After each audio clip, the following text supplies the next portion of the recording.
Então, meus irmãos, vamos ler a palavra do Senhor em João 16, versículo 33, que diz assim: Falei essas coisas para que em mim vocês tenham paz. No mundo vocês passam por aflições, mas tenham coragem, eu venci o mundo. Em algumas versões diz: tenham bom ânimo, porque eu venci o mundo. Eu gostei dessa que fala: tenham coragem, porque os dias que temos diante de nós realmente exigirão coragem da igreja do Senhor. Não é uma coragem baseada na nossa força, na nossa capacidade, nos nossos recursos. Não. É uma coragem entendendo o papel do Espírito Santo em nós. É uma coragem, porque nós olhamos para o nosso Senhor, para o nosso Mestre, para Jesus Cristo e vemos que Ele dependeu do Espírito Santo, Ele dependeu do Pai para passar por todas as aflições que Ele passou. E por isso Ele venceu o mundo. E adivinha o quê? Nós também venceremos se mantivermos a coragem, o bom ânimo, se mantivermos os nossos olhos em Cristo, se fixarmos o nosso olhar nele. Aí sim poderemos andar sobre as águas e conseguiremos sobrepujar as aflições. Mas observem que Jesus disse: neste mundo passareis por aflições. Nós, a Igreja do Senhor, temos a tendência de esquecermos a palavra do Senhor no que diz respeito a vamos passar por aflições. E dentro de nós, muitas das vezes, nós mantemos um imaginário falso de um mundo que não é real, de um mundo que não nos foi prometido pelo Senhor Jesus. E muitos de nós imaginamos um mundo de felicidade, um mundo de diversões, um mundo onde a gente vai sentir-se bem. Meus irmãos, isto não é verdade. E quanto mais rápido nós entendermos, nós amadurecermos neste quesito e compreendermos que no mundo passaremos por aflições, mais fácil ficará para nós, mais facilmente nós venceremos este mundo. Algumas semanas atrás, eu estava com meu netinho de 6 anos, eu e o avô dele, meu marido, Gilberto, a gente estava com o Levi, e o Gilberto estava fazendo um determinado trabalho, e nem lembro exatamente o que. E o Levi chegou para ele, olhou e falou assim: vovô, isto não parece divertido. E aí o avô falou para ele: não é divertido mesmo. O trabalho não é divertido, não é para ser divertido. A nossa alegria tem que ser não na diversão, mas em ver o trabalho das nossas mãos feito. É daí que vem a nossa alegria. Ele tem só 6 anos e a gente entende a imaturidade. Mas muitos de nós, adultos, às vezes velhos, a gente ainda tem um entendimento, um pensamento de que as coisas têm que ser divertidas. Nossa geração, essa geração de agora, né, os mais jovens em especial, eles esperam viver na diversão. Gente, assistam o filme de Pinóquio, tem muitas lições para nós, né? Lembra do mundo da diversão, em que Pinóquio foi parar, onde que tudo tinha que ser divertido, fugiu da escola e foi para esse mundo imaginário, o mundo do divertimento, né? Onde eu tenho que me sentir bem, eu tenho que fazer aquilo que eu gosto, aquilo que me faz bem. Este não é o reino de Deus. Este é o reino das trevas. O reino de Deus é bem diferente. O reino de Deus é um local, eu falo o reino de Deus aqui na terra, né? O reino de Deus agora, o reino de Deus no nosso interior. Eu não estou falando do céu, né? No céu ou no reino futuro é diferente, é outra história. Mas agora, enquanto Jesus não volta, eu falo reino de Deus porque ele já habita em nós, ele habita em mim e em você. Ele não está no nosso entorno, mas ele está dentro de nós. Então, este reino de Deus, do já, mas não ainda, né? Já opera em nós, mas não ainda de forma definitiva, é um lugar, é um ambiente onde sim existe sofrimento. E nós às vezes pensamos que o sofrimento é para os maus, né? Eu falo assim, de maneira geral, sofrimento é para os maus, sofrimento é para aqueles que não têm Jesus. Não é verdade. O sofrimento faz parte da nossa vida. Fez parte da vida de Jesus. Fez parte da vida dos discípulos. Fez parte da igreja primitiva e da igreja da Idade Média e da igreja da Era Moderna e da igreja do agora, da pós-modernidade, e vai fazer parte da nossa vida até Jesus voltar. A questão é, temos que aprender a lidar com o sofrimento. Temos que aprender a andar sobre as águas. Lembra que eu falei no estudo anterior que as águas na Bíblia, em geral, significa sofrimento, tribulação, aflição, dores, angústias. Elas estão aí, não tem como evitá-las, mas Jesus nos ensina a caminhar sobre elas. Ou, às vezes, ele abre o mar para a gente passar, né? Vemos esse exemplo no povo de Israel. É um exemplo... aconteceu literalmente, mas hoje é no mundo espiritual. Deus planejou o sofrimento? Não, claro que não. Deus não planejou nada disso, não é culpa de Deus. A culpa é nossa, que pecamos, que caímos da graça de Deus. Então, o sofrimento passou a fazer parte das nossas vidas, do nosso mundo. Mas alegrem-se. É um sofrimento limitado. Ele tem início, meio e fim. Ele não será para sempre. O Senhor permite por um tempo. E ele usa o sofrimento, que não foi plano dele, mas como aconteceu, é incrível. Deus nunca é pego de surpresa, né? Deus sempre sabe como agir em todas as situações. Embora ele não tenha planejado, ele tira do sofrimento, das angústias e das tribulações o melhor para nos aperfeiçoar. Por isso que a Bíblia fala que tudo coopera para o bem daqueles que amam a Deus.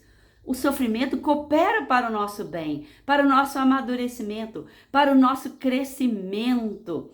Meus irmãos, se nós mantivermos o olhar na eternidade, nós também vamos aproveitar o sofrimento para aprendermos algumas lições que serão executadas, que serão realidade na eternidade. Nem tudo nós vamos tirar proveito aqui nesta vida. Creio eu que a maioria é na eternidade mesmo, onde o nosso amadurecimento será completo. Porque como Paulo diz, agora eu vejo de forma sombreada, agora eu vejo como que num espelho, agora eu vejo de uma maneira nublada, mas um dia eu verei com clareza, com nitidez, com perfeição, como num céu sem nuvens, num céu azul claro, cristalino, sem nuvem alguma. Mas até esse dia chegar, nós temos que aprender com o sofrimento e tirar proveito de tudo que é possível, né? Gostamos do sofrimento? Não. Queremos? Não. Eu sempre faço a oração de Jesus. Pai, se possível, passa de mim esse cálice. Pai, se possível, que eu não tenha que enfrentar essas ondas turbulentas. Mas, se eu tiver que enfrentá-las, faça em mim a sua vontade e me aperfeiçoa para que eu seja instrumento do Senhor neste mundo. E seja motivo de esperança para aqueles que estão sucumbindo. Como resultado dessa queda, como resultado do pecado, Nós vivemos neste mundo com altas expectativas, né? Nós temos expectativa de felicidade. Deus nunca prometeu felicidade para nós. E deixa eu dizer para vocês, nós não precisamos de felicidade. Nós precisamos de alegria. Nós precisamos da presença de Deus, do Espírito Santo em nós. Nós precisamos aprender com o Senhor a sermos vencedores. Mas a gente não precisa se sentir bem o tempo todo. Aliás, isso nem é possível, né? Nós, em geral, não somos preparados para enfrentar ondas turbulentas, mares agitados. Vivemos numa época que a gente tem muita informação e pouca formação. A gente não fala em geral nas nossas igrejas, no nosso ambiente, a gente não fala sobre formação espiritual. Mas este é o papel do Espírito Santo na nossa vida e é o alvo dele. É a nossa formação espiritual. E isso significa o quê? Crescimento, maturidade e paz. Meus irmãos, nós precisamos de paz, porque somos emocionalmente frágeis. No mundo com tanta informação, mas tanta fragilidade emocional. Nós vemos a vida muito mais como um cruzeiro, né? Como se a gente estivesse navegando num cruzeiro, em mares tranquilos, né? Um cruzeiro onde eu tenho de tudo, um iate, né? Onde eu tenho lazer, eu tenho muitos filmes legais, eu tenho 6 refeições por dia, eu tenho esporte à vontade, piscina, aquelas pessoas que nos ensinam, né? Que andam com a gente, não são os nossos personagens, né? O meu personal trainer para o esporte, o meu personal para isso, o meu personal para aquilo outro, o meu personal para a vida. Meus irmãos, o nosso personal é o Espírito Santo, que já está em nós e conosco há 2000 anos. E a gente não reconhece a ação dele e fica na dependência de personal para isso, coach para isso, coach para aquilo. Pessoas que me ensinam a viver. Quem me ensina a viver é o Espírito Santo de Deus. Nós precisamos voltar para a palavra, nós precisamos voltar para o básico, para o essencial, para aquilo que o Senhor nos ensina, que o Senhor nos fala desde sempre. E a gente perde tudo isso, abandona o que é essencial e fica na dependência dos steps, dos personagens, para isso e para aquilo. Eu não estou condenando quem anda com personal, mas eu digo para vocês, de todo o meu coração, eu não preciso de personal para nada. Eu não preciso. Porque eu sou autossuficiente? Não. Porque eu já tenho. O Espírito Santo, eu já tenho. Eu posso até não lançar a mão do que eu já tenho. É outra história. Aí, de fato, eu vou precisar dos personagens da vida, né? Porque eles são um falso conforto. Neste mundo onde as pessoas vivem no seu imaginário, elas, como eu disse, elas estão navegando num cruzeiro, né? Indo para o Caribe, indo para aqui, indo para ali. Nós não precisamos de nada disso, não. E nós temos que enxergar. Lembra do filme Matrix? Né? Já é antigo, mas as pessoas viviam num mundo falso, num mundo que parecia tão perfeito, tão bacana, mas era tudo falso. Na verdade, elas eram cativas de um outro mundo, onde eram praticamente robotizadas. E aqueles poucos que enxergavam a realidade era dura, mas dava ânimo para eles lutar contra aquela realidade. O que acontece hoje é que muitos de nós estamos nessa matrix, nesse mundo falso, como se fossem anestesiados, debaixo do poder de drogas, né? E muitos crentes estão assim. Tem um filme muito, muito antigo, Show de Truman. Olha lá na internet e assista, vale a pena, você vai entender o que eu estou falando. Muitos de nós estamos como nesse show de Truman. É lindo, é perfeito, mas adivinha o que? É falso. não é verdadeiro. A verdade, por mais difícil que seja, é ela que nos liberta. É ela que nos torna livres. É ela que, de fato, traz de nós o nosso melhor e intensifica ou descortina a nossa verdadeira identidade. A verdade. E nós já sabemos que a verdade é mais do que um substantivo. A verdade é o próprio Jesus. É isso que nós temos que encarnar. E não é tão complicado. Exige esforço, sim, exige luta. Mas basta parar e ouvir o que Jesus diz. E o que é que ele diz? Ele diz: eu estarei convosco todos os dias. É isso, é nisso que nós temos que nos apegar. Eu estarei convosco todos os dias. Ele nos promete andar conosco. É difícil? É, mas é possível. Meus irmãos, é muito mais difícil andar nas trevas, andar na ignorância, viver na Matrix, viver o show de Truman, viver na falsidade. Porque se nós andamos na Matrix, ou seja, no mundo falso, nesse cruzeiro imaginário, né? A gente tem momentos de felicidade, sim.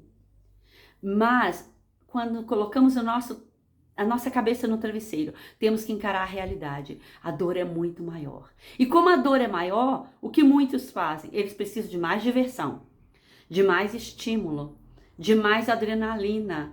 E aí eles vão vivendo nesse mundo falso,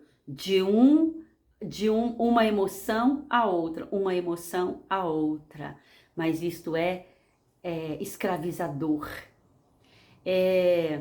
nos sufoca, tira de nós vida, tira de nós o fôlego de vida. E aí temos que viver na mentira. A mentira nos entorpece, a mentira nos enfraquece, a mentira tira de nós o ânimo, a vida, a coragem.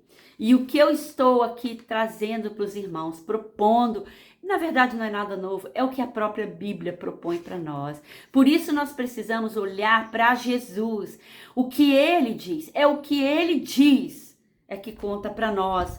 E ele diz que ele transformará a nossa tristeza em alegria. Por quê? Porque ele é a verdade. E só a verdade tem poder de nos trazer alegria, de nos trazer contentamento, de nos trazer paz, de nos trazer plenitude. Ele diz que o pranto pode durar a noite toda, mas a alegria vem pela manhã. Cada dia que o sol nasce, nós podemos olhar para o nascer do sol e dizer: a alegria nasce com esse sol. A alegria vem pela manhã.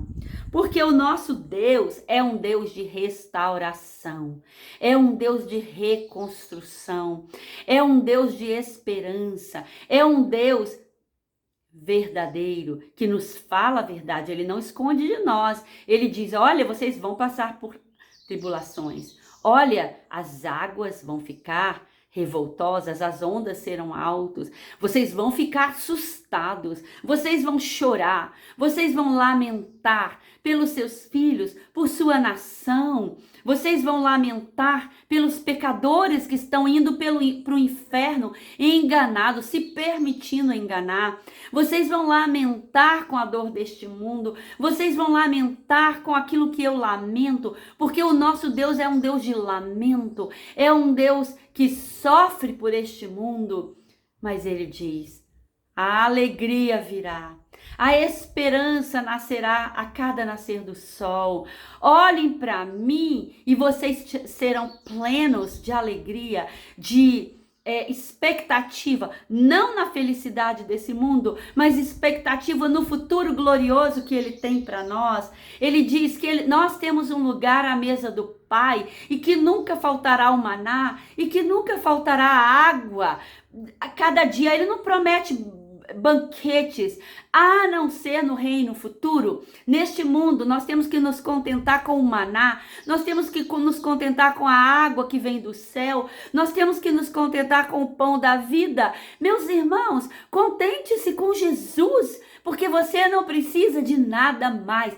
Eu não preciso de nada mais, mas sim o pão que me alimenta a cada dia. O pão e a água, eles são suficientes para me manter na expectativa do reino eterno. Jesus disse: eu não peço que os tire deste mundo, mas que os guarde do mal.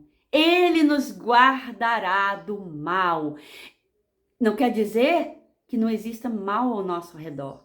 Não quer dizer que o mal não me atinja, mas eu sou guardada nas minhas emoções, eu sou guardada no meu espírito, na minha alma. Eu posso ficar devastada com as coisas que acontecem ao meu redor e com as coisas que acontecem comigo, na minha família, com meus pais, com meus filhos, com meus netos, com meus irmãos, com as pessoas que eu amo. Eu posso ficar devastada, mas eu não vou sucumbir. Eu não ficarei prostrada. Eu posso cair, mas eu me levanto. Porque eu sou forte? Não. Porque o Espírito Santo me fortalece. E ele me diz o tempo todo: há esperança, há esperança. Esses dias eu estava ouvindo o testemunho da Kay Warren, esposa do Rick Warren. Muitos de vocês leram o livro dele uns 15 anos, 20 anos atrás, Uma Vida com Propósito. Um livro muito abençoador que tem 40 dias, né, onde a gente caminha, cada dia a gente lê um capítulo e vai buscando propósito para a nossa vida. E o propósito é só em Jesus mesmo. O livro é bom. Bem, uma família de pastores. Eles são pastores de uma grande igreja lá nos Estados Unidos, pessoas de renome nacionalmente e internacionalmente, e eles têm 3 filhos adultos. E o que aconteceu? No ano de 2013, o filho deles, o caçula, com 27 anos de idade, tirou a própria vida. Isso eu já sabia. O que eu não sabia era a história toda. E a Kay, com muita humildade, ela expõe a família dela e conta para nós a história toda, para que a gente tenha esperança na redenção. Ela disse que o filhinho dela, desde 7 anos de idade, foi diagnosticado com uma depressão genética crônica, uma coisa...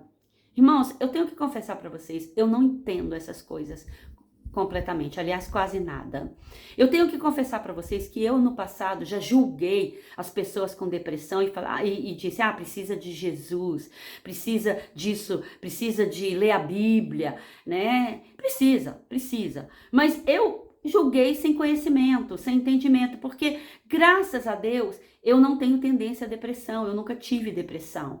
Então eu não entendo muito bem o que é isto. Mas a Kay me humilhou, no bom sentido da palavra, me humilhou na minha ignorância. E ela disse o seguinte, o testemunho é todo em inglês, sem legenda, senão eu compartilharia com a igreja, mas não tem como compartilhar.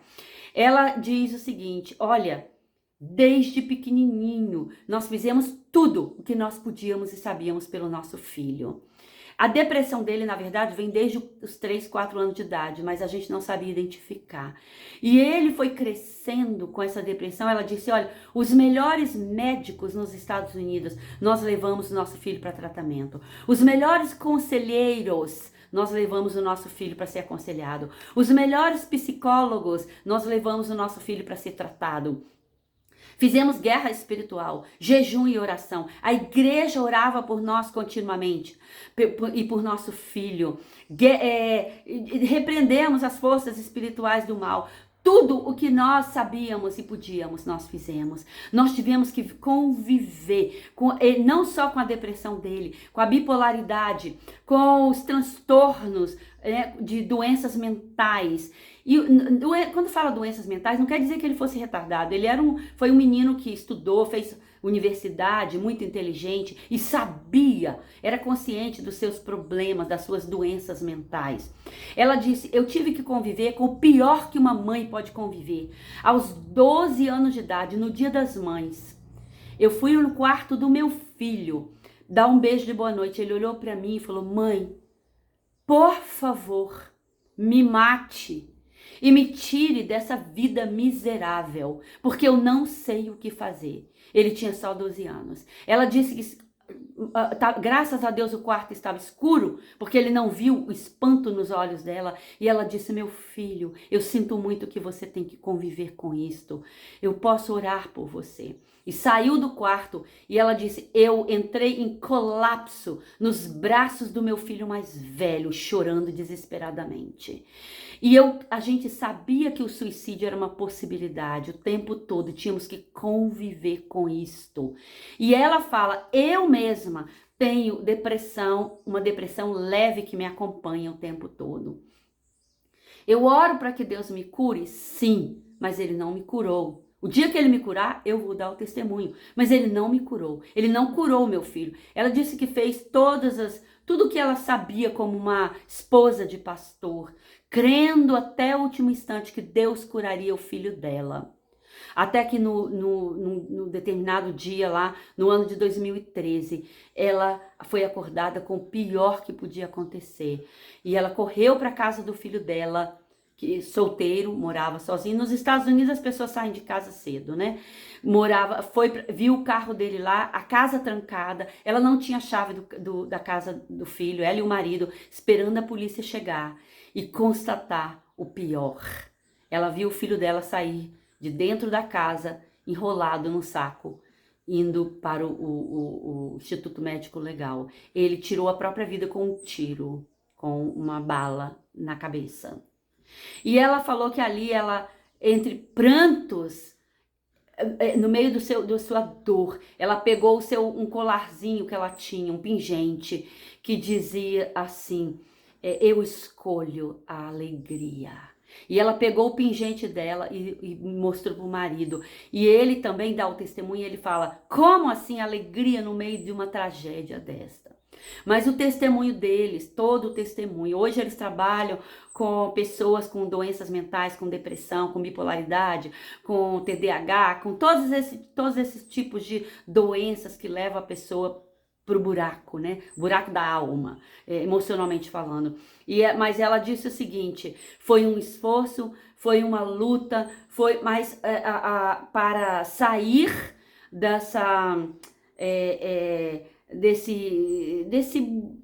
desse roda-moinho que tragava eles para baixo. Eles pegaram uma licença de 5 meses da igreja e o que eles fizeram? Botar a boca no trombone. Meus irmãos, esse é o processo mais rápido para cura. É falar para todo mundo. É falar: olha, realmente isso aconteceu. Não assim: meu filho morreu. Não, ele tirou a própria vida. Mas ela disse: finalmente ele foi liberto. Ele foi liberto. Ele viveu uma vida toda infeliz. E ele foi ali, mas ele amava Jesus. Ele cria em Jesus, ele cria que ele podia ser curado, ele cria na restauração, mas isso não aconteceu deste lado de cada vida. No entanto, ela fala: eu tenho certeza, 1 minuto no céu, 1 minuto no céu foi suficiente, e é suficiente para nos curar de toda a dor e de toda a angústia. Eu sei que esse testemunho pode não ser suficiente para algumas pessoas. Aquelas pessoas que se imaginam imagina a vida nesse mundo aqui, um cruzeiro, imaginam a terra da felicidade, elas vão ficar muito decepcionadas com uma história dessa, porque elas não querem esperar até a eternidade, elas querem tudo aqui agora. Não acontece assim. Não acontece assim. Não aconteceu assim com a igreja todos esses 2000 anos.